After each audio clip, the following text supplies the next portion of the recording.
네, 오늘 로마서 6장 19절에서 23절까지 말씀으로 말씀을 드리겠습니다.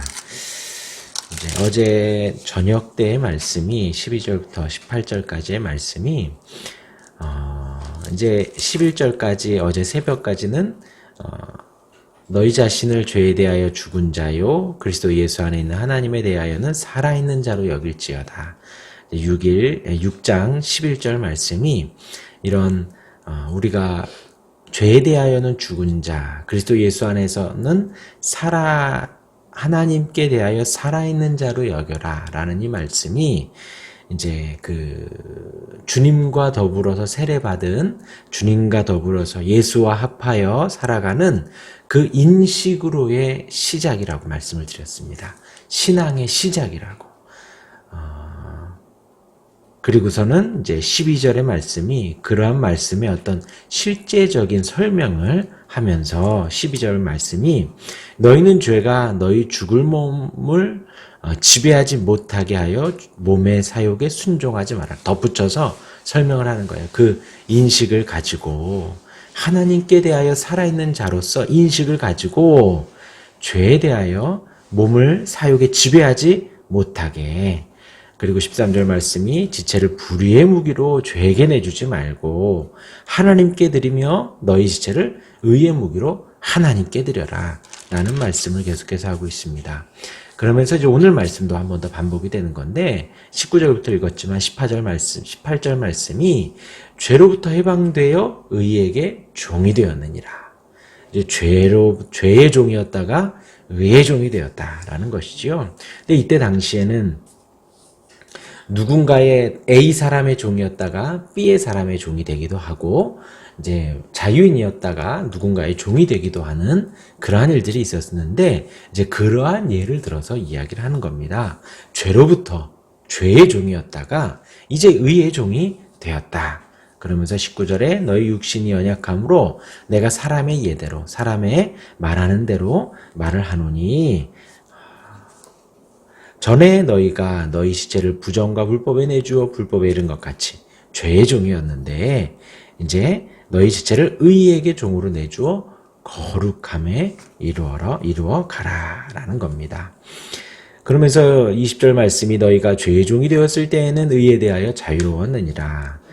그 자유로웠다, 신경 쓰지 않았다라는 거예요. 의를 신경 쓰지 않고 그렇게 있었는데 너희가 그때에 무슨 열매를 얻었느냐? 그렇게 죄의 종으로 살아가면서 열매가 있었느냐라는 거예요. 이제는 너희가 그 일을 부끄러워하는 이제는 어떤 이제는이에요? 이제 죄의 종이 아니라 의의 종인 지금은 이제는 너희가 그 일을 부끄러워하는 수치스러워하고 창피하게 생각을 한다는 거예요. 이는 그 마지막 죄의 종의 그 마지막이 사망임이니라. 22절 말씀에 그러나 이제는 너희가 죄로부터 해방되고 하나님께 종이 되어 이제 죄의 종이 아니라 하나님의 종이 되어서 거룩함에 이르는 열매를 맺었으니 이 거룩함이 뭐죠? 이제 죄로부터의 자유로운 이제 죄를 신경을 쓰지 않는 그러한 의의 종이 되어 있는데 그 거룩함에 이르는 열매를 맺는다 그랬어요. 이 거룩함은 구별됐다 그랬죠. 하나님께 드림이 됐다라고 했습니다.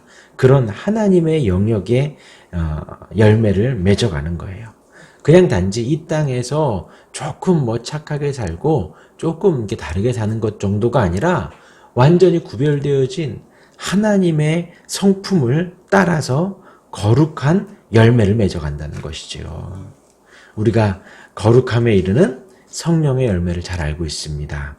사랑과 실학과 화평과 인내와 온유와 자비와 양성과 겸손과 절제이지요. 우리가 이 땅을 살아가며 이러한 하나님의 열매들 맺어간다는 거예요. 하나님이 우리를 죽기까지 사랑하셨지요. 그리고 하나님이 우리에게 기쁨을 주시고 하나님이 우리에게 화평함을 주신다 그랬습니다. 그리고 하나님이 우리에게 버틸 수 있는 인내함을 주신다 그랬어요. 이 땅이 살아가기 힘들지만 하나님이 인내하게 하시고 우리 주님이 이 땅에서 인내하셨잖아요. 그 많은 수치를 인내하시고 그 많은 손가락질을 인내하시고 우리를 위해서 고통을 인내하시고 우리를 위해서 십자가의 죽음을 인내하셨지요. 그 거룩한 인내함을 우리가 배워가는 거예요. 그 이 땅에서 그 거룩한 인내를 열매를 맺어가는 거예요. 그리고 온유한 열매를 맺어갑니다.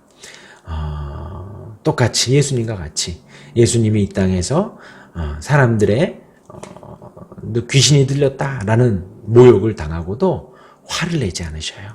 온유함에 이르르죠. 또 자비하고 양선하고 선을 베풀고 또 겸손하십니다. 어제도 말씀을 잠깐 드렸지만 그 어떤 청년이 찾아와서 예수님께 선한 분이요 라고 예수님을 칭해요. 그러니까 예수님께서 선한 분은 오직 하나님밖에는 없다라고 하면서 겸손을 보여주십니다. 하나님이신 그분이 이 땅에 오셔서 충분히 자랑하실 수 있고 충분히 자신을 드러내실 수 있지만 하나님께 영광 돌리고 하나님의 인도하심에 따라 사시는 그 겸손함을 또한 보여주셨어요. 그리고 절제에 대해서도 주님이 보여주셨습니다. 이러한 성령의 열매를, 거룩한 열매를 우리가 맺어가는 거예요. 의의 종이 되어서. 그런데 우리가 죄의 종이었을 때는 어떠한 열매도 맺지를 못했습니다. 단지 오늘 23절 말씀에 죄의 삭은 사망이요. 이 사망은 우리가 육신의 몸은 언제든 사망에 이르릅니다. 언제든 사망에 이르러요. 그것은 하나님이 정하신 법칙이에요. 우리가 거룩한 열매를 아무리 많이 맺었다 그래도 사망을 얻습니다. 그런데 오늘 지금 바울이 23절 말씀에 죄의 삭은 사망이다라는 이 사망은 영원한 사망을 말하는 거죠. 영원한 죽음을 말하는 겁니다. 멸망을 말하는 거예요. 하나님의 진노를 말하는 거죠. 그러한 사망을 얻게 되고 하나님의 은사는 그리스도 예수 우리 주 안에 있는 영생이니라.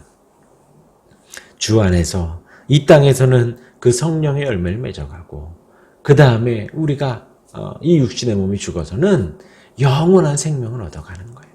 주님과 더불어서 주님과 함께 저 천국에서 영원히 기쁨을 누리고 슬픔이 없는 그곳에서 주님과 더불어 영원히 살아가는 그 영생을 얻어갑니다. 그런데 이게 어떠한 삶일 때? 의의 종일 때에. 근데 이것을 우리가 지금 제가 이렇게 말씀드리는 건 죄의 종을 선택해라, 의의 종을 선택해라 그것을 말씀드리는 것이 아니죠.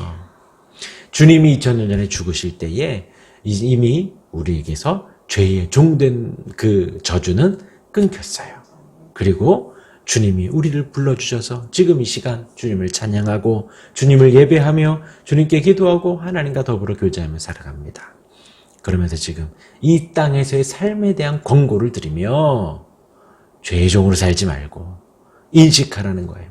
더 이상 우리는 죄의 종이 아니다는 거예요. 이제 의의 종으로 살아가라.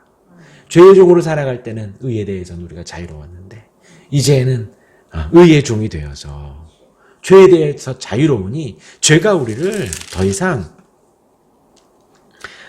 죄가 우리를 지배하지 못한다는 거예요. 죽은 자가 죄에서 벗어나 의롭다 하심을 얻었다는 거예요. 더 이상 죄가 우리를 주장하지 못하는 것입니다. 죄로부터 해방되어서 의의 종이 되었다는 거예요.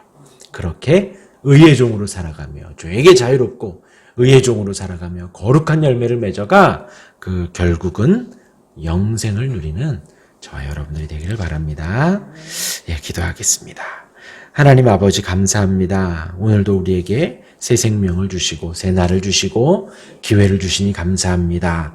이제 죄의 종이 아닌 의의 종으로 온전히 살아가도록 역사하여 주옵소서. 의의 종이 되어 거룩함에 이르는 열매를 맺어가며 그 마지막은 영생이라 하였사오니 영원한 생명을 누리며 주님과 더불어 살아가는 우리가 되도록 역사하여 주옵소서. 예수님 이름으로 기도합니다. 아멘.